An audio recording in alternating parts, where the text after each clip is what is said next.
Le cours de l'histoire, Xavier Mauduit.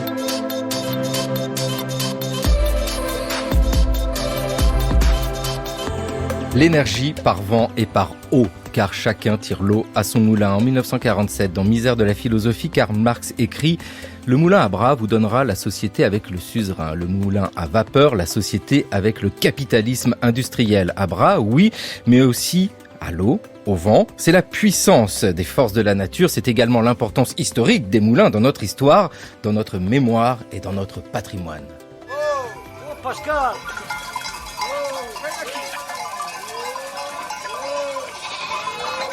Notre pays, mon bon monsieur, n'a pas toujours été un endroit mort comme il est aujourd'hui.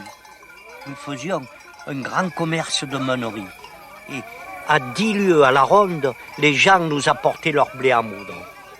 Et les pauvres moulins faisaient la richesse et la joie de notre pays. Sacré meunier, va! Ah, sacré meunier, les lettres de mon moulin, évidemment, Alphonse Daudet en 1869. Bonjour Mathieu Arnoux. Bonjour. Vous êtes spécialiste des moulins à eau. Bonjour Philippe Bruyère. Bonjour. Vous êtes spécialiste des moulins à vent. Lequel des deux le remporte sur l'ancienneté du moulin ? C'est lui. Ah, le moulin à eau. C'est le moulin à eau, donc c'est vous, Mathieu Arnoux, qui remportez. Oui, le moulin à eau, c'est une histoire millénaire. C'est une histoire qui remonte à l'Antiquité. C'est romain, grec, comme on veut. Et puis c'est médiéval. C'est pas une histoire qui est complètement continue. Oui, parce que cette histoire médiévale est intéressante. Vous penchez particulièrement sur cette période-là. C'est important de le souligner que c'est une histoire longue, car cela signifie qu'au Moyen-Âge, quand les gens se mettent à construire des moulins, ils connaissent déjà. Ils s'inscrivent dans quelque chose. C'est pas une innovation technique, c'est une amélioration. Oui, c'est un dispositif qu'on suit sur le territoire français. On le suit depuis la loi Salic. Donc on est en 480 où il y a un chapitre qui dit qu'on a le droit de saisir le fer du moulin comme gage d'une dette, du paiement d'une dette. Donc le fer du moulin, c'est l'objet qui se trouve exactement au centre du moteur. Donc ça veut dire que l'objet est parfaitement identifié dès la fin de l'Empire romain. Ça nécessite une grande technicité pour faire marcher un moulin. C'est très complexe. On ne fait pas un moulin comme ça tout seul dans son coin. Alors c'est quelque chose, ça a l'air d'aller de soi. Au XIIIe siècle, non, au XIVe siècle, un grand philosophe qu'est Nicole Orem utilisera le moulin comme exemple type de ce que c'est qu'une causalité. Je fais venir l'eau, la roue tourne et la meule se met en marche. En fait, c'est plus compliqué que ça. C'est plus compliqué parce que le dispositif de collecte de l'énergie est en bois.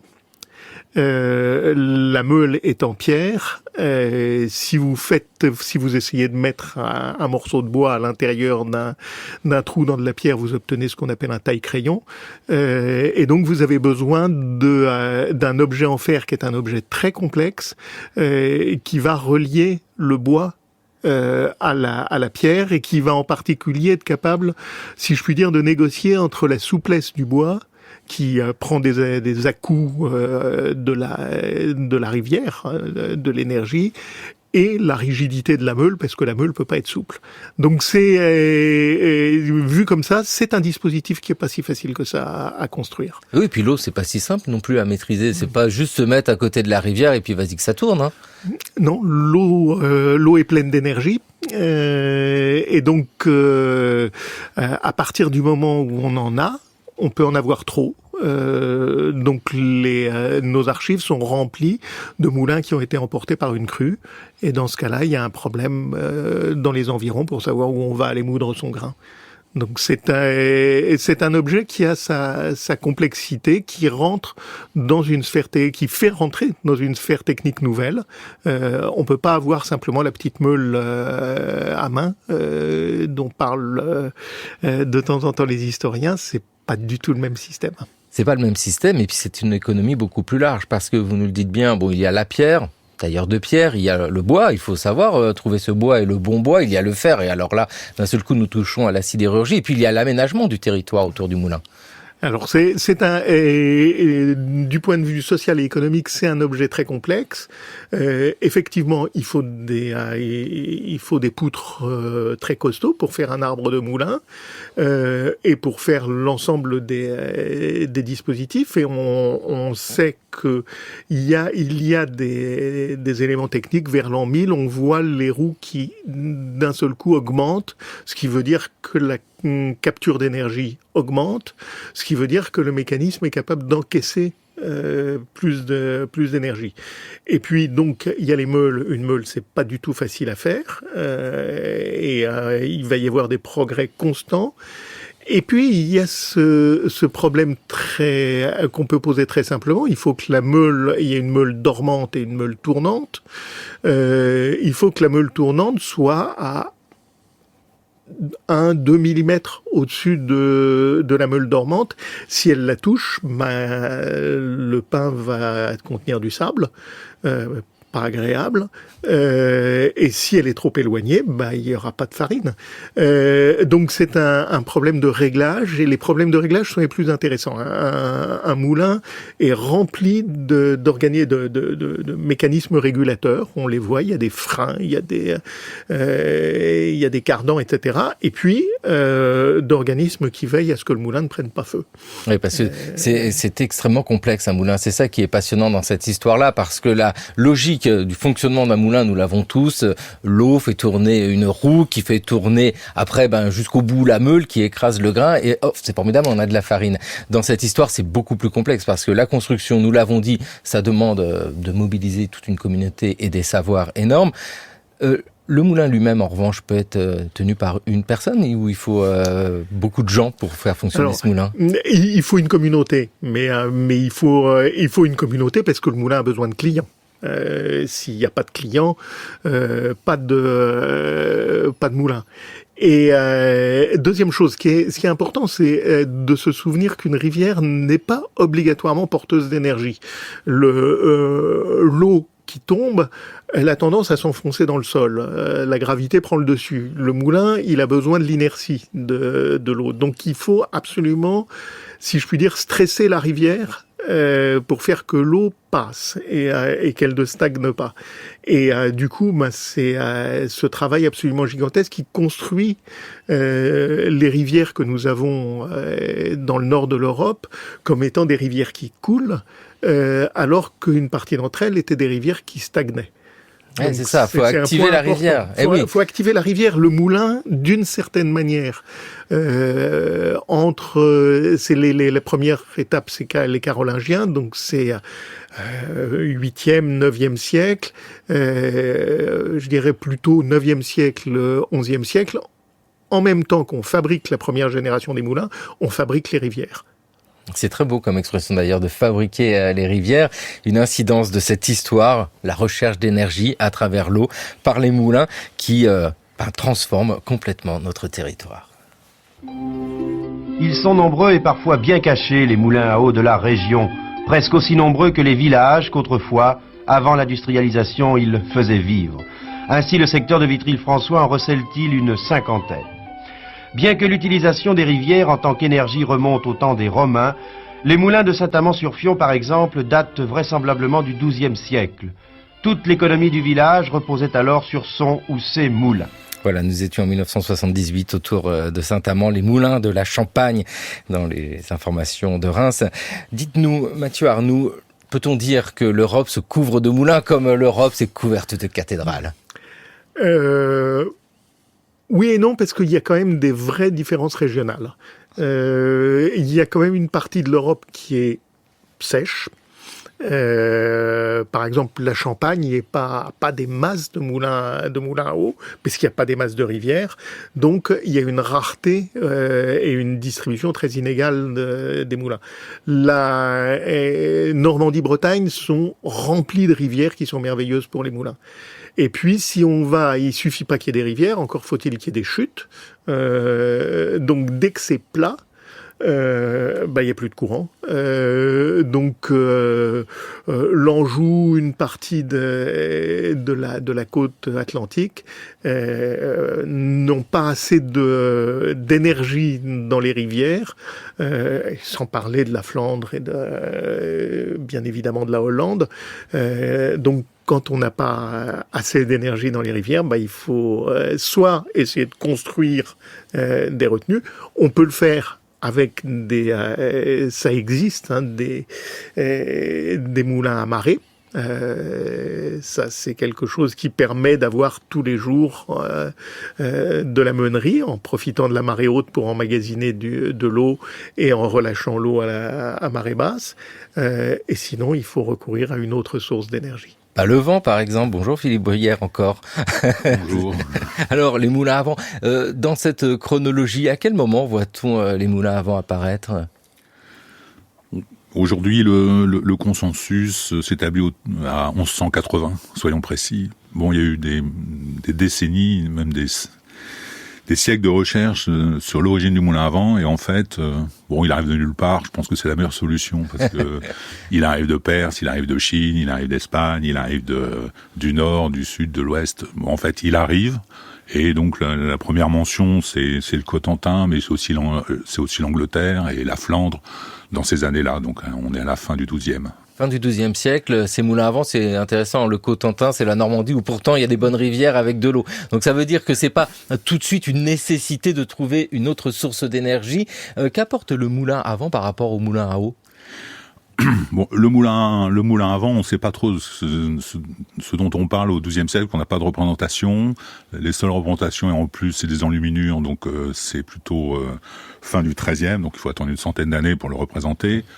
Mais bon, les historiens s'accordent sur le fait que dès le départ, il devait être suffisamment important pour pouvoir fonctionner. Donc en fait, on estime dans les 10-15 mètres de diamètre, ce qui fait des très grosses machines pour l'époque, avec des puissances relativement importantes, même par rapport aux moulins à eau, en tout cas moulins à eau sur rivière. Puisque dans les moulins à eau, il y a des moulins qui sont au fil du courant, qui récupèrent de l'énergie cinétique, qui sont relativement peu puissants. Enfin, le carolingien dont on parlait, c'est 150 watts, c'est peu, c'est énorme pour l'époque, par rapport à un individu. Un individu, c'est une cinquantaine de watts. Là, le moulin à vent ramène plus de puissance, mais donc beaucoup plus intermittente, comme on dit, beaucoup plus variable au cours de l'année, même si l'eau elle gèle, même si l'eau, il y a des crues. Bon, le moulin à vent... Et en fait, souvent...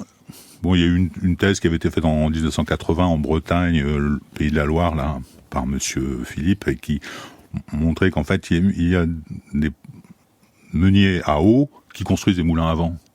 Bon, le meunier à eau, il est coincé par la rivière, c'est-à-dire c'est un équipement qui est immobile, c'est immobilier, c'est-à-dire que c'est construit et ça peut pas c'est difficilement déplaçable. Le moulin à vent, lui, il se met un peu, pas n'importe où, mais il est plus facilement déplaçable. Certes, il faut du vent, mais il est mobilier, meuble. Voilà. Et donc, il se développe dans les pays avant. C'est ça. Et on pense tout de suite à la Hollande, évidemment. On pense à la Hollande, on pense à, tous les pays du Nord. Il se diffuse assez rapidement, en fait, vers le Nord, mais aussi vers le Sud. Donc, en Espagne, au Portugal, en Italie, dans tous les pays.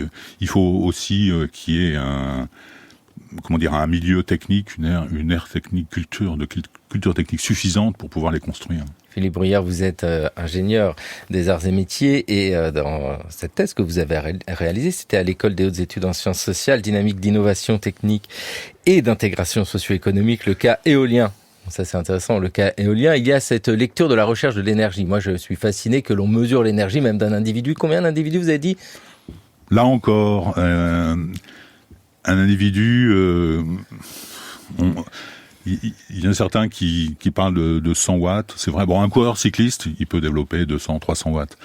Bon, un individu normal, en bonne condition physique, tout ça, 10 heures par jour, on est plutôt 40-50 watts. 40-50 watts, c'est intéressant. C'est peu de choses. C'est beaucoup d'efforts quand même. C'est énorme. C'est énorme par rapport à ces moulins. Non, mais parce que cette histoire qui nous intéresse, c'est celle de la recherche de l'énergie, d'aller toujours plus loin. Ces moulins à eau, ces moulins à vent produisent énormément de l'énergie, bien plus que ces humains avec leurs petits watts pourraient faire tout seuls. Mathieu Arnoult. Oui, plus d'énergie qu'un humain, mais dans les statistiques, et là je crois qu'il n'y a pas tellement de bagarre à ce sujet-là, une grange remplie de foin et une paire de bœufs, c'est beaucoup, beaucoup plus puissant qu'un moulin. Donc c'est par contre ce que produisent les moulins, ce n'est pas simplement une quantité d'énergie, c'est une qualité d'énergie. Et ça, c'est un point qui est absolument essentiel. C'est-à-dire que nos collègues Astrid Kander et ses co-auteurs dans une histoire de l'énergie en Europe qui s'appelle Power to the People disent 2% pour les moulins à eau et à vent. Donc rien. Sauf que s'il n'y a pas ces 2%, il n'y a rien. On peut simplement pas construire la société telle qu'elle existe. Ah, c'est ça qui est passionnant avec ces moulins. Oui, enfin, c'est difficile de faire des calculs globaux comme ça, parce qu'en fait, bon, on dit 2%, in fine, c'est vrai. Le moulin à eau et le moulin à vent sont des énergies, entre guillemets, marginales, certes, ou latérales. Enfin, elles sont à côté de la grande masse qui sont les hommes et les femmes et les enfants, hein, et les animaux. C'est vrai. D'un autre côté, c'est difficile de comparer les énergies dans le sens où là, on est dans une énergie pour produire quelque chose. C'est-à-dire c'est une énergie mécanique directe qui permet de produire quelque chose. Donc on parle de moulin à farine essentiellement dès le départ, et ça c'est vrai, c'est la subsistance. Donc on fait de la farine qui est quand même le blé, qui reste quand même le pain et la nourriture de base de l'époque. Et après on verra apparaître des moulins industriels qu'on va appeler industriels, mais qui vont faire d'autres choses que du pain. Et notamment, donc ça arrive aussi dans les moulins hydrauliques, mais dans les moulins à vent, on a des moulins à foulon, donc pour le textile. On a des moulins pour broyer la graine, pour faire de l'huile qui va être utilisée pour faire du savon ou de l'éclairage. Tout ça, ça va se développer, donc 14e, 15e, 16e, et aussi donc une gamme de transformation de produits agricoles, mécaniques, et une gamme de tout ce qui concerne l'eau, c'est-à-dire le drainage de l'eau, enfin le relevage d'eau. Alors il peut s'agir donc de l'épaule d'air hollandais bien connu, qui ont permis quand même de gagner beaucoup d'espace agricole dès le 16e au siècle d'or, donc fin du 17e aux Pays-Bas, enfin dans les Provinces-Unies, mais aussi de l'alimentation en eau de saline, par exemple, avec des petits moulins à vent, et après, donc au 19e, des moulins de pompage pour aller irriguer, notamment dans l'Ouest américain, mais aussi dans toute l'Europe. Oui, parce que le moulin, c'est vrai qu'on pense souvent à la farine, hein, bien sûr, mais il n'y a pas que ça, vous avez raison de le souligner. D'autres produits sont écrasés dans le moulin, et puis il y a ce rôle de pompage. Les pompes, c'est essentiel. Donc cette histoire de l'énergie produite par les moulins, disons-le tout de suite, d'accord, c'est pas l'essentiel de l'énergie pendant des siècles, mais elle est très importante parce qu'elle a fait basculer l'économie. C'est pas une Moyen-Âge, c'est très important parce que on sent qu'il y a une relation au pouvoir qui est très forte. Alors c'est très compliqué et ça conditionne justement la possibilité de construire le système. Le moulin est seigneurial par définition, et il est seigneurial parce que il organise à sa manière un énorme marché qui est précisément celui de la consommation de grains. Il faut faire attention, toutes les farines ne donnent pas du pain, il y a des farines qui donnent aussi des crêpes, qui donnent des galettes, qui donnent des soupes, etc. Donc c'est l'ensemble de la nourriture qui est conditionné par ça. Et du coup, quand le moulin à vent arrive, comme il préempte une partie d'un marché qui est un marché seigneurial, il va y avoir un problème. Alors il y a un célèbre procès où un seigneur demande à pouvoir lever une taxe au titre du fait que le vent passe sur son fief avant d'arriver sur le moulin. Et le procès va être réglé assez rapidement parce que malgré tout il y a un problème, c'est que le vent, ça se dit en latin spiritus, et qu'il y a une phrase de l'évangile qui dit l'esprit souffle où il veut, et que lever une taxe sur l'esprit paraît absolument impensable. Mais ça dit qu'il y a une réflexion qui est une réflexion assez sophistiquée avec des demandes pour essayer de à la fois de construire des rentes et puis de réfléchir à l'utilité. Donc il y a il est absolument interdit à un seigneur, du fait qu'il aurait un moulin, de s'amuser à noyer les moulins qui seraient en amont du sien. Et la rivière impose une discipline collective. Et la discipline collective, elle a un principe qui est l'utilité de l'ensemble des habitants. Quand on regarde, on s'aperçoit que effectivement, alors ça a donné lieu à une énorme historiographie au XVIIIe siècle. Les moulins, il n'y a plus aucune concurrence, il n'y a plus aucun risque, les sites sont construits, les moulins les mieux protégés restent, etc. C'est simplement une manière d'extorquer une rente aux paysans. C'est pas du tout le cas au XIe, XIIe siècle où nos sources sont absolument remplies de moulins qui ont disparu, qui ont brûlé, qui se sont cassés la figure, etc. Donc il y a un risque à construire un moulin. Et du coup, il y a un consensus pour dire il doit être payé, ça s'appelle un émolument. Mais la chose qui est frappante quand on regarde, c'est que l'émolument est très faible. C'est des chiffres bizarres parce que c'est un 13e, un 17e, un 19e. Il y a une bizarre attraction pour les fractions de nombres premiers qui dit que le meunier se sert uniquement de ça. Ce qui explique pourquoi le meunier est un voleur. Le meunier est un voleur parce que la seule manière qu'il a d'augmenter son prélèvement, c'est d'essayer de faucher du blé à ses clients. Il peut pas varier le prélèvement qui est coutumier, qui est réglé en dehors de lui, qui est établi par l'usage. Ah, le meunier est un voleur parce que le meunier, oui, je prends une partie du grain que les paysans lui apportent et ça lui permet de compléter son revenu qui est pas fort. Pour les moulins avant, on a quoi comme type de propriété? Là, j'imagine que toutes les situations sont possibles, mais on l'a bien entendu, au Moyen-Âge, le seigneur est essentiel dans cette histoire-là parce qu'il a le moulin, il prélève une taxe. Pour les moulins avant, c'est un peu différent? Oui, il y a le Moyen-Âge, et puis après, donc, par exemple, si je prends la Flandre, les premiers moulins, les mentions qu'on a, c'est en fait un monastère qui demande à ce qu'on interdise les moulins avant. Donc on est en 1183, sous-entendu ils existaient déjà, on imagine. Bon après, donc je parlais des moulins. Là il s'agit, moi ce que j'appellerais de moulins agricoles qui sont à la campagne. Vous savez là, les bandes que vous avez passées sont des moulins qui sont à la campagne. Maintenant autour des villes, moi j'ai étudié l'exemple de Lille, qui est en Flandre, qui est en France, qui est pas en France, qui est en France assez récemment, faut le dire, qui en ce temps-là est à moitié en France. En fait, il y a des moulins qui sont propriétés d'individus ou d'investisseurs. En fait, vous avez des commerçants, vous avez des nobles, vous avez des gens qui ont de l'argent, en fait, investissent dans des moulins, le mettent à bail et le donnent à quelqu'un qui va l'exploiter comme un moulin, ce qu'on appelle industriel, donc pour faire de l'huile. Donc on a du colza, on fait de l'huile et on le vend pour l'éclairage, notamment sur Paris. Là, on est au 18e, on est bien plus tardif. Mais ce que je veux dire, c'est qu'au niveau... Il y a des historiens qui ont parlé de, quand le moulin arrive, d'un air de liberté, puisque justement on rentre dans un vide juridique. Comme là, le droit d'eau, il est cadré depuis longtemps. Le droit du vent, c'est pas net. Là, on voit qu'il y a des... Bon, d'autant plus que le vent a un statut, ontologique un petit peu trouble.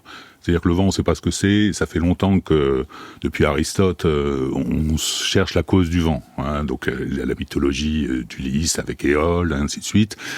Et donc, c'est quelque chose d'assez trouble. Donc, on est dans un domaine où, en fait, on a une source d'énergie, entre guillemets, qui est le vent. Vous voyez, même au milieu du 19e, j'ai trouvé un article d'un scientifique, d'un chercheur, vous voyez, scientifique, comme on l'appelle aujourd'hui, qui étudie la propagation du vent la propagation du son dans un air agité par le vent. Donc un air agité, on se dit c'est du vent, non, c'est un air agité par le vent. Donc on sent qu'il y a le vent qui agite l'air, en fait, ce qui est quand même assez troublant. Bon, donc toujours est-il que du point de vue de la propriété, on peut avoir des individus qui sont entrepreneurs, au 18e, on est même au 17e, et qui, avec ce moulin, et puis, en même temps, dans le milieu agricole, le même moulin, qui fait de l'huile aussi, utilise la même... est soumis au même régime que le moulin à farine. C'est-à-dire qu'il y a un pourcentage qui est prélevé pour... Voilà. Après, les moulins de drainage aux Pays-Bas, c'est encore une autre organisation. C'est une organisation collective, une sorte de société entre guillemets de monsieur, enfin on les appelle les messieurs, enfin des investisseurs qui viennent de la ville et qui investissent dans des moulins de drainage. Et ils se rentabilisent sur la terre qui est drainée. Ouais, une grande variété. Donc il y a une grande variété suivant dans les Provinces-Unies, ils sont très en avance du point de vue capitalistique. Donc suivant les régimes, donc vous êtes en régime agricole, en régime entre guillemets urbain ou en régime pré-capitaliste, comme on pourrait dire, le moulin va s'adapter qu'il soit à eau ou à vent. Mais dans les moulins du Moyen-Âge, ces moulins à eau, ceux du XIIe siècle par exemple, où le seigneur possède le moulin au sens où il en tire un profit parce qu'il y a cet impôt sur tout ce qui est produit. Mathieu Arnoux, est-ce qu'ici on a un investissement d'un seigneur? C'est lui qui peut payer tout ça? C'est très complexe en fait. Alors le plus souvent, ce qu'on a au début, on a un site très favorable, facile, par exemple une étroiture avec un seau qui permet de récupérer une hauteur de chute, etc. Ça, c'est probablement les premiers moulins, les moulins carolingiens sont dans des sites faciles à exploiter. Et ce qui se passe ensuite est compliqué parce que ça coûte cher. Un seigneur peut être possessionné et ne pas avoir l'argent, et c'est à ça que vont servir en particulier les ordres religieux, les bénédictins au Xe siècle. Là, dans les Pays de Loire, on voit des très grandes abbayes qui, sur un site qui ne leur appartient pas, installent un moulin avec l'accord du seigneur et se partagent avec des formes de propriété qui sont des propriétés compliquées. Et puis éventuellement intervient un troisième personnage ou un groupe de troisième personnages qui sont les gens qui sont capables de faire ça. Donc, est-ce que c'est le meunier? C'est probablement le meunier, mais éventuellement avec un groupe de villageois qui disent on va faire le moulin là, et on a alors c'est pas capitaliste, mais d'un point de vue contractuel, c'est d'une complexité assez impressionnante, et qui disent voilà, on va faire un moulin là, et puis ensuite on va avoir des espèces d'échéances fractionnées, disant pour les 10 premières années, on paye pas telle redevance, on verra dans 10 ans si le moulin est bon, et ce sont des choses qui en fait s'inspirent de la technologie juridique des défrichements. C'est-à-dire, il y a un investissement, il ne faut pas tuer l'investissement en prélevant une rente dessus immédiatement. Quand l'investissement sera rentable, à ce moment-là, on s'arrêtera. Oui, complexe investissement, organisation, mais on le dira jamais assez combien au Moyen-Âge tout était réfléchi, écrit. Enfin, on parle de nos organisations à nous avec nos ordinateurs, mais les sources sont énormes autour d'un moulin. Il peut y avoir énormément d'écrits par la construction même et puis après par le fonctionnement. Et par tous les débats qui existent autour, par la nécessité de s'en partager les rentes, etc. Un des moulins les mieux connus dans ce pays, ou plutôt un site, c'était le Bazacle à Toulouse, où là on a une société par action. Alors c'est un piège à anachronisme de tous les côtés, mais c'est clairement une société par action qui remonte au XIIe siècle et qui va survivre jusqu'au XXe siècle. Alors on peut s'amuser à dire c'est du proto-capitalisme, etc. Je pense qu'il faut un petit peu raison garder et à se dire par contre ces gens font des choses compliquées, savent très bien ce qu'ils font. C'est ça ensuite, les définitions qu'on donne à ça, on peut s'entendre ou pas. Parce que c'est compliqué aussi de manier un moulin. J'étais habituée à voir le moulin tourner, je n'y prêtais aucune attention et je ne savais absolument pas les exigences que cela comportait. Je pensais que ça tournait tout seul, que tout était facile. Et ça n'est pas facile? Non, j'ai compris depuis que c'est même très exigeant, très dangereux. Il peut y avoir un coup de vent subit, où le vent peut changer de direction, il faut être prêt à agir tout de suite. Qu'est-ce qu'il faut faire? Eh bien, il faut bien sûr réduire la voilure en largeur si le vent devient trop fort, ou alors complètement l'orienter en sens contraire ou différent si le vent change de direction. C'est comme un bateau. c'est certainement très dangereux pour quelqu'un qui ne connaît pas. Ah bah oui, c'est pour ça qu'on va pas se risquer à manier un moulin. C'est dans l'émission Aujourd'hui Madame en 1980. Donc explication du fonctionnement difficile d'un moulin. Philippe Bruyère, d'ailleurs, pour fabriquer un moulin à vent, parce que là il est question de moulin à vent, c'est compliqué. D'ailleurs, en préparant cette émission, j'ai appris, mais c'est vrai que dans mon idée, la voilure était emportée par le vent. Non, mais en fait, il faut qu'elle soit face au vent. Les ailes du moulin, il faut qu'elles soient face au vent et pas de côté. Moi, je pensais que c'était comme quand on soufflait, vous voyez, sur les trucs qui tournent comme ça. Quand vous soufflez sur un moulinet, vous devez bien avoir le moulinet en face de vous. L'originalité fondamentale du moulin, c'est que le principe qu'il utilise est radicalement différent du moulin à vent, radicalement différent du moulin à eau. Le moulin à eau, l'eau arrive et pousse sur des aubes, en tout cas pour les moulins, avec les roues, là. Oui, pour les moulins sur rivière, disons. Tandis que là, le moulin vient frapper perpendiculairement les ailes et fait tourner ce moulin. Et en fait, pour s'apercevoir, pour comprendre peut-être ce qui se passe, c'est si vous mettez à califourchon au bout de l'aile du moulin, c'est une expérience de pensée, ne le faites pas. En fait, vous voyez le vent, vous aurez face à vous le vent que se crée le moulin en tournant, et puis vient aussi le vent extérieur. Et c'est cette composition des deux vents, la somme de ces deux vents, donc un vent qui est dans le sens du mouvement quand vous êtes au bout de l'aile, et d'un vent qui est perpendiculaire, qui va faire tourner le moulin.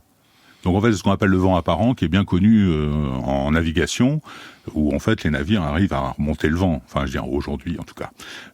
Et donc là, on a un principe qui est aérodynamique, qui est connu, qu'on appelle la portance, qui fait voler les avions, quand même, mais qui est radicalement innovant. Et même dans l'hydraulique, il faudra attendre le milieu du 19e pour qu'on utilise ce principe-là dans l'hydraulique. L'hydraulique, elle va toujours utiliser la poussée sur une planche, ou la gravité pour faire tourner les moulins. Là, le moulin à vent, et c'est pour ça qu'on ne sait pas d'où il vient, en fait. C'est que c'est radicalement... donc ces ailes doivent être placées toujours face au vent, et dès le départ, il semble bien que ce soit le cas. C'est-à-dire que le moulin est orientable, ce qui n'est pas une mince affaire. Et c'est compliqué ça aussi à construire, parce qu'il y a-t-il des spécialistes des moulins qui se baladent comme ça en Europe, et qu'on fait venir au moment de construire un moulin à vent? Oui, alors qui se baladent ou qui sont relativement sédentaires. Ils ont un rayon d'action peut-être d'une centaine de kilomètres. Il y a des fabricants de moulins, on appelle ça des amoulageurs dans l'Anjou, mais en fait des fabricateurs de moulins à Lille. Et donc, ce sont des machines qui pèsent, disons, 30 à 40 tonnes. Et pour le moulin à pivot, vous avez une poutre verticale et l'ensemble du moulin est posé en équilibre sur cette poutre. Et donc, on comprend bien que là, il faut quand même une ingénierie en termes de structure qui est vraiment très importante.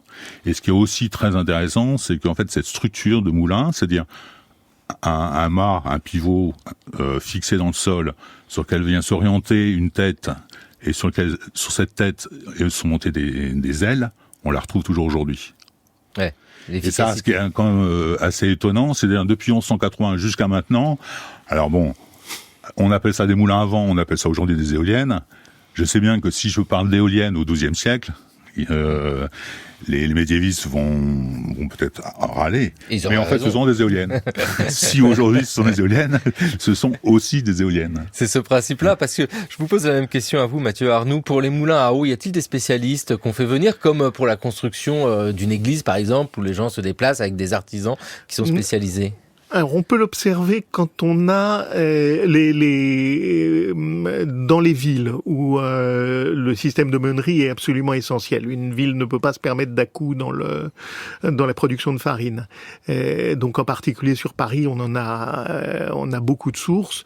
Là, on voit qu'il y a des carrières de meuniers. Il y a des meuniers qui commencent par des petits moulins et qui ensuite ont des gros moulins. Il y a visiblement des espèces de d'associations de meuniers qui tiennent 3-4 moulins, qui tiennent un moulin à eau et un ou deux moulins à vent, parce que la technique, quand on est à l'intérieur même du moulin, la technique est la même. Et là, il y a eu une thèse remarquable de Pierre Marchandin à l'école des Chartes, qui a montré l'extraordinaire complexité de la machinerie hydraulique des moulins parisiens. Parce que là, il faut aller chercher de l'énergie sur un fleuve qui quand même oscille de 4 ou 5 mètres en année normale. Donc, comment est-ce qu'on règle la machine qui est placée à l'intérieur des ponts entre l'île de la Cité et le Châtelet? C'est des objets qui sont des objets techniquement merveilleux et qui doivent encaisser des chocs énergétiques extrêmement violents.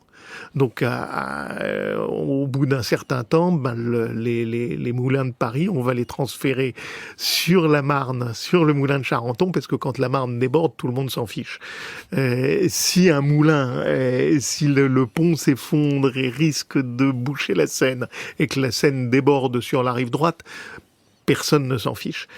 Donc petit à petit, on va avoir cette chose-là, avec le problème que quand on met les moulins hors de Paris, en cas de siège, on a une difficulté. Ah, et plus de farine. Donc, il faut les moulins à vent. Les moulins à vent sont aussi un dispositif stratégique, au point que, quand en 1870, à siège de Paris se retrouve sans moulin, avec des provisions de grains tout à fait importantes, c'est le préfet Chesson qui va convoquer les élèves de l'école polytechnique pour leur demander de fabriquer un moulin à chevaux pour pouvoir avoir de la farine, parce qu'il n'y a plus les moulins de Montmartre et des collines ont cessé d'être suffisamment performants.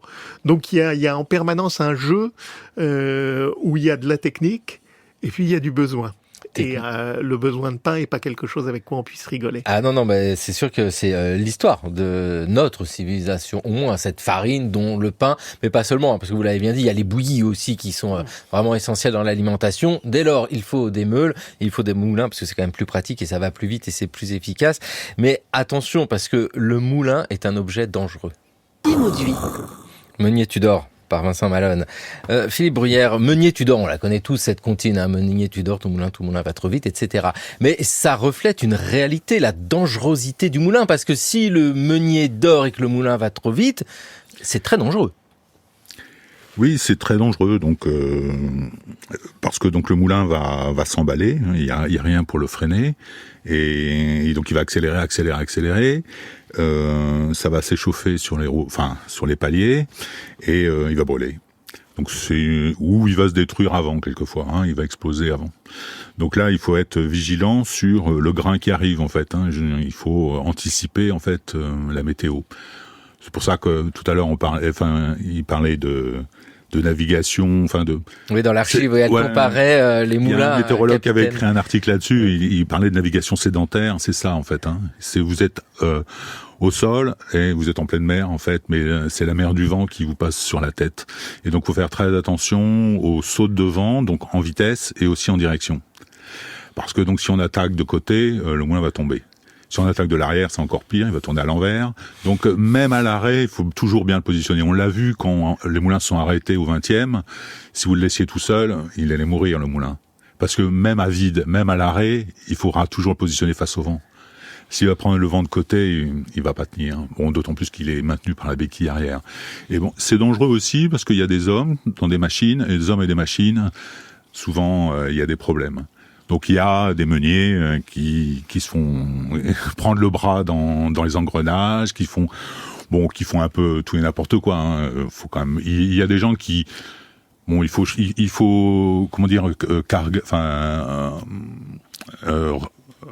restreindre la voile. Donc là aussi, ce sont des manœuvres parfois périlleuses parce qu'il faut pouvoir monter il y a des moments où il faut pouvoir monter sur les ailes. C'est un métier dangereux et donc qui nécessite une formation assez longue. Donc on prend des jeunes de 8-10 ans et on les forme pendant 6-8 ans avant de leur confier un moulin, parce que en tout cas un moulin à vent, c'est quelque chose de périlleux. C'est des dynasties de meuniers, comment ça se passe ? Pas obligatoirement, non. Mais parfois oui, parce que donc quand vous avez un moulin et que ça fonctionne, vous transmettez. Ouais. Bon, ceci dit, quand il y a transmission, il y a partage, et quand il y a partage, ça devient toujours des histoires. Donc il y a des gens qui ont un 8e de moulin, un 16e de moulin, un 32e de moulin. Et donc, mais en général, c'est un... Vous voyez, par exemple, dans les moulins à huile, bon, le meunier, donc, il s'appelle tordeur d'huile, on appelle ça tordre de l'huile, faire de l'huile, pour écraser de la graine et la presser pour faire de l'huile. Il a un apprenti, bon, parfois cet apprenti peut reprendre le moulin aussi, hein. Ouais, c'est ça. Sans être dans la famille. Au Moyen-Âge, pareil, est-ce qu'on a des dynasties de meuniers? Est-ce que le statut de meunier est quelque chose de très reconnu?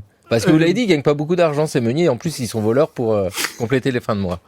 Et je pense que dans la campagne, moi, je les vois pas, les meuniers. Ils sont pas propriétaires, donc c'est des espèces de salariés de leur propre entreprise. Et donc, ils ont rien de particulier. Très souvent, ce qu'on voit, c'est l'administration seigneuriale qui essaye de faire régner l'ordre autour du moulin. Pour la Normandie, il y a des problèmes. Par exemple, il y a quelques moulins qui sont des moulins banaux avec obligation pour les paysans du coin de moudre là. Et c'est très bien s'il n'y a pas un moulin à 5 km. Mais si, comme c'est le cas dans à peu près tout l'ouest de la France, il y a 2-3 moulins par paroisse, par communauté, la concurrence, elle existe. Et à ce moment-là, la règle suivante, c'est si les paysans ont des chevaux, la bataille est perdue. Parce qu'un sergent à cheval ne rattrapera jamais un paysan à cheval, ou plutôt quand il le rattrapera, il n'y aura plus aucune trace d'un méfait qui a été commis. Donc là, on a des textes du XIVe siècle qui racontent ça, qui sont très intéressants, qui disent simplement que c'est un libre marché dans lequel les meuniers sont simplement des sortes d'artisans. Oui, des artisans. Sûrement considérés, mais pas plus que ça. C'est un peu la micro-histoire. On pense tout de suite à l'ouvrage de Carlo Ginzburg, hein, Le fromage et les vers. Alors c'est un peu plus tard, c'est un meunier du XVIe siècle chez Ginzburg, mais c'est ça. C'est une existence dans une économie beaucoup plus vaste. Mathieu Arnoux, vous êtes directeur d'études à l'École des hautes études en sciences sociales. Vous êtes professeur d'histoire médiévale à l'université Paris-Cité. Vous avez écrit Le temps des laboureurs, travail, ordre social et croissance en Europe des XIe au XIVe siècle. Les moulins jouent un rôle dans cette croissance. Moi, j'aime beaucoup cette idée-là qu'ils ne sont pas essentiels par rapport à l'ampleur de la masse humaine occupée dans les champs partout. Mais malgré tout, cette marge est fondamentale pour comprendre la croissance. Oui, les moulins sont un dispositif qui, à travers toute l'Europe, va faire converger les pratiques dans un système technique qui est un système tout à fait bien contrôlé. Moi, j'avais été très très surpris en allant regarder, en partant très très loin de mes terres de l'ouest du Royaume de France, en allant regarder des collections d'actes cisterciens en Hongrie ou en Saxe, de retrouver exactement les mêmes expressions, exactement les mêmes dispositifs, exactement les mêmes règles interdisant de construire à l'amont d'un moulin déjà existant, les mêmes types de règles sur l'émolument. Donc c'est une culture européenne et qui fabrique, c'est l'autre aspect très très frappant, ça fabrique du paysage. Le moulin est à l'évidence quelque chose qui est sur toute l'Europe, de l'Irlande jusqu'à la Roumanie. C'est un objet qui va de soi dans un paysage. On le voit parfaitement dans la peinture. Bah oui, dans la peinture, mais pas seulement dans la peinture, aussi dans la littérature. La chance conduit nos affaires mieux que nous pourrions le souhaiter. Vois-tu là-bas, Sancho, cette bonne trentaine de géants démesurés ? Eh bien, je m'en vais les défier l'un après l'autre et leur ôter à tous la vie.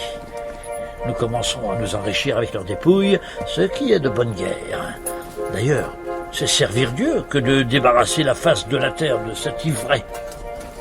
Des géants ? Où ça ? Là, devant toi, avec ses grands bras, dont certains mesurent presque 2 lieues. Allons donc, monsieur. Ceux qu'on voit là-bas, ce ne sont pas des géants, mais des moulins. Et ce que vous prenez pour des bras, ce sont leurs ailes qui font tourner la meule quand le vent les pousse. On voit bien que tu n'y connais rien en matière d'aventure. Ce sont des géants. Et si tu as peur, ôte-toi de là et dis une prière le temps que j'engage avec eux un combat inégal et sans pitié.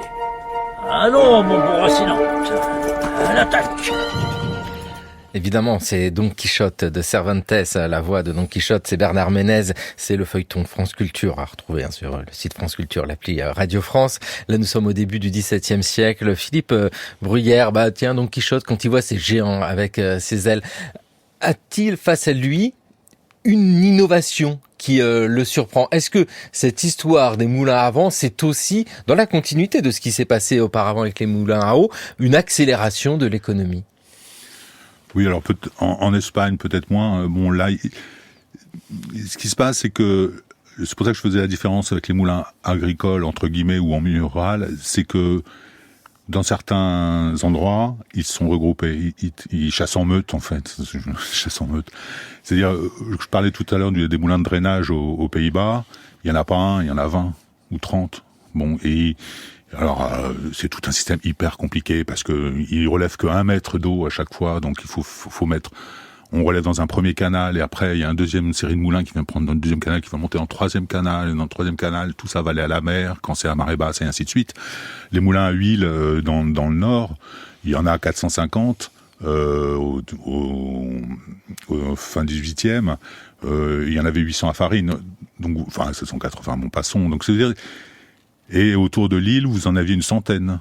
Donc, et qu'ils étaient ensemble, parce que donc ces moulins qui ont un autre usage que la farine, donc moins local, sont sur des marchés qui sont internationaux en fait. Les moulins à huile de Lille, ils achètent de la graine de colza. Enfin, il y a de la graine de colza qui vient de Riga et ils exportent à Marseille pour faire du savon. Je veux dire, et donc et à Paris pour faire de l'éclairage, puisque c'est l'huile d'éclairage. Et donc là, il faut être nombreux. Donc c'est vrai que Don Quichotte, il voit une masse de moulins. Bon, et souvent ça impressionne plus les voyageurs que pour voir un moulin un peu comme une église dans les campagnes. Hein. C'est totalement différent. On ne peut pas dire que les moulins à vent ont supprimé les moulins à eau, ils coexistent. Non, ils coévoluent. Je voudrais attirer l'attention sur un type de moulin qui est tout à fait important, les forges à partir du milieu du XIIIe siècle en Italie et puis XIVe siècle progressivement partout en Europe. Ce qu'on appelle le haut fourneau est un fourneau à produire du métal, mais accompagné d'un dispositif de ventilation qui est un moulin. Alors pour ça, il faut un moulin à eau. Il faut pas n'importe quel moulin à eau. Assez régulièrement, des vrais sites de forge hydraulique. Elles sont équipées en backup, comme on dirait aujourd'hui, de 3 ou 4 étangs de retenue qui permettent d'assurer l'autonomie du haut fourneau, parce qu'on n'arrête pas un haut fourneau. Si on l'arrête, il va prendre en masse et on va perdre absolument toute la machine.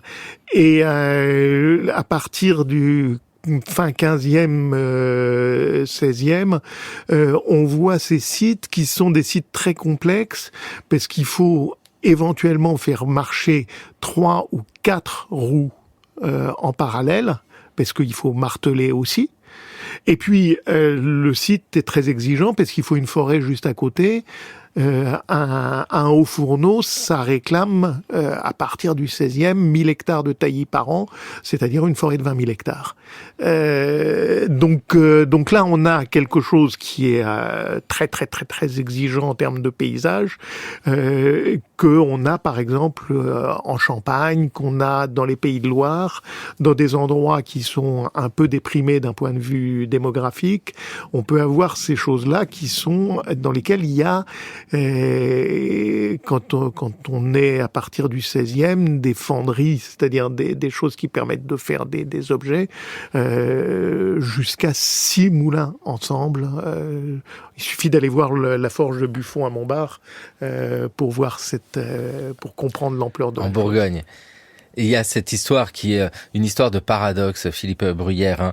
Vous avez publié La puissance du vent des moulins à vent aux éoliennes modernes. Et puis Rétrofutur, le rétrofutur qui est là, une autre histoire des machines à vent. Parce que ces moulins, vous l'avez dit, sont peu à peu abandonnés au XXe siècle. On les oublie, sauf avec l'éolienne pour produire de l'électricité, mais qui va servir à moudre, par exemple, à faire marcher une meule. Il y a une histoire, en fait, où le moulin, maintenant, sert à produire une autre énergie. Oui, en fait, donc au début même à la fin du 19e, l'électricité apparaît, mais le moulin à vent s'adapte difficilement à la production d'électricité. Il a des sautes d'humeur et il est très difficile à maîtriser pour une production régulière d'électricité, et d'autant plus qu'il faut un stockage d'énergie. Donc les premières expériences, vraiment sont importantes, se font au Danemark avec le professeur Lacour, qui diffuse un système municipal en fait de production d'électricité avec stockage d'énergie dans les batteries, et qui va se diffuser au moyen d'une association pour là, l'éolienne est la propriété de la municipalité, et elle vend l'énergie aux abonnés. Donc l'électricité, c'est quelque chose de difficile. Après, donc il émergent les grands réseaux électriques, et donc il va y avoir différentes expérimentations pour produire à des niveaux de puissance beaucoup plus importants. Et là, la technologie va se développer. Donc EDF en France va développer dans les années 50-60 des éoliennes jusqu'à 30-40 mètres de diamètre pour atteindre 1 mégawatt, c'est l'objectif, avec un objectif de fournir 50% en hydraulique, 50% en éolien. Bon, EDF sont des ingénieurs pour les chaussées, donc ils ont saturé l'hydraulique en fait à peu près. Hein. Ils ont fait les barrages de Tignes, de Serre-Ponçon, mais bon, c'est quand même un coût environnemental et sociétal important de faire ces stockages d'énergie et gravitaire. Et donc ils se disent ils ont créé une division du vent dans les années à la sortie de la guerre, juste après la nationalisation, et on travaille 20 ans là-dessus. Ce qui est quand même assez étonnant. Et donc, il y a une publication en 1953, montrant que, on pourrait faire 200 milliards de kilowattheures pour la France, 100 en éolien et 100 en hydraulique. Tout ça s'arrête. Bon, il y a le nucléaire apparaît, mais ça reprend après, parce qu'il y a ce qu'on appelle la crise de l'énergie, ce qui est un peu la même situation, différent. Donc, le pétrole augmente, et ce qui est une crise de l'énergie, c'est une crise en fait de société, in fine, comme dirait Illich. Et là, rebelote, les grandes compagnies s'y remettent, font des très grandes machines. Donc on voit la NASA, on voit les Allemands avec MAN et tout ça faire des machines de 100 mètres de diamètre, qui vont pas avoir un grand succès, qui vont toutes être détruites. Et donc ça va repartir à partir d'artisans ruraux au Danemark, d'ailleurs, dans les années au début des années 1980, et qui vont partir d'une machine de 10 kW, donc une petite machine d'une dizaine de mètres de diamètre, fait par un forgeron qui va vendre sa licence, qui s'appelle HVK, qui va vendre sa licence à Vestas, qui est aujourd'hui numéro 1 mondial, et ils vont partir comme ça, doucement, et reprendre à zéro, et progresser pour atteindre des machines qui vont jusqu'à 150, 160 mètres de diamètre. Oui, parce qu'il y a cette double histoire qui est passionnante, en fait, cette histoire des énergies, alors venues du vent ou venues de l'eau, qui ont pendant des siècles, et on l'a bien dit, transformer l'économie, transformer les paysages aussi. Et puis, au XXe siècle, elles servent à produire une autre énergie, l'électricité. C'est le cas de l'eau aussi, les usines marémotrices, il y a de ça.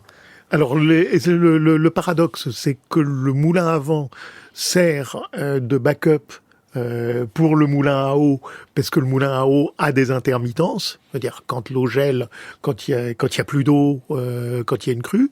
Et puis, aujourd'hui, on se demande comment faire un backup sur les moulins à vent, sur les éoliennes. C'est un des grands débats autour du renouvelable. C'est peut-être à l'avenir, ça y est, on le sent, il est là. Regardez dans les travaux des historiens, vos travaux, Mathieu Arnoux, Philippe Bruyère, pour mieux savoir comment nos ancêtres ont utilisé ces énergies venues du vent, venues de l'eau. Merci beaucoup à tous les deux. Il est temps, dans le cours de l'histoire, de retrouver Gérard Noiriel avec le pourquoi du comment. Comment entrait-on dans la danse au XVIIIe siècle ? La recherche historique progresse souvent grâce à la découverte, dans les archives, de documents bizarres, insolites, dont on ignore au départ ce qu'ils vont nous apporter. Tel est le cas du carnet de danse rédigé par Jean Robert, maître de danse à Orléans, carnet que l'historienne Sylvie Granger a retrouvé au cours de ses recherches. Ce document a été le point de départ de son travail sur la danse récréative en France au XVIIIe siècle. Alors que jusqu'ici, les historiens avaient privilégié les études sur l'histoire du ballet, c'est la contredanse qui est au centre de cette étude. La contredanse était une danse à figures, dans laquelle plusieurs couples se faisaient face, disposés en 2 colonnes ou en carré. Dans la seconde moitié du XVIIIe siècle, la contredanse connut un grand succès en France. Cet engouement s'explique surtout par des raisons sociales. Le développement de la bourgeoisie négociante dans les grandes villes du royaume a alimenté une vaste clientèle qui avait les moyens de payer des cours de danse et d'acheter des ouvrages spécialisés. La vie culturelle de Paris ou de Versailles a fait l'objet d'un grand nombre d'études, mais rares sont les travaux qui portent sur les espaces urbains provinciaux. Grâce aux notations chorégraphiques de contredanse qui figurent dans le carnet de Jean Robert, Sylvie Granger a pu montrer comment les modèles esthétiques nés le plus souvent dans la capitale se sont diffusés dans tout le royaume au siècle des Lumières. Les maîtres de danse apparaissent ainsi comme des acteurs importants dans la transmission des normes culturelles dominantes. Beaucoup d'entre eux évoluaient dans un cadre corporatif, comme c'était le cas pour la plupart des métiers à cette époque. Mais de nombreuses villes de province donnèrent aussi la possibilité à des outsiders, munis d'une simple autorisation de police, d'enseigner leur art. Les maîtres de danse étaient souvent aussi des musiciens, qui composaient ou enseignaient la musique. Cette pluriactivité leur permettait de lutter contre la précarité d'un métier soumis aux intermittences du désir de danse et de ses écoliers, comme le notait un document d'époque. Pour élargir leur public, les maîtres de danse proposaient presque tous des leçons à domicile. Annoncées par la voie de journaux ou d'affichettes, le nombre des bals d'intérieur privés et surtout semi-privés, les candidats devaient alors souscrire un abonnement, augmenta fortement dans la seconde moitié du XVIIIe siècle. Les maîtres de danse furent nombreux aussi à délocaliser leurs enseignements de la ville vers les villages durant la période estivale pour rester au plus près de leur clientèle. En animant les bals de province, ils contribuèrent au dynamisme de la sociabilité campagnarde et à la diffusion des modèles esthétiques parisiens, même si ceux-ci étaient adaptés et transformés pour tenir compte des réalités culturelles locales. Le carnet de danse apparaît ainsi comme un instrument essentiel grâce auquel les maîtres de danse ont pu transmettre leur art à des publics et dans des contextes très variés. Merci beaucoup Gérard Noiriel, c'était le cours de l'histoire sur France Culture, une émission réalisée par Sam Bakiast avec aujourd'hui à la technique d'Alia, une émission préparée par Jeanne Copet, Jeanne Delecroix, Anne Toscan-Viudès, Violette Ruiz et Maïwen Guizhou. Cette émission et toutes les précédentes sont à écouter, à podcaster sur notre site franceculture.fr et sur l'appli Radio France.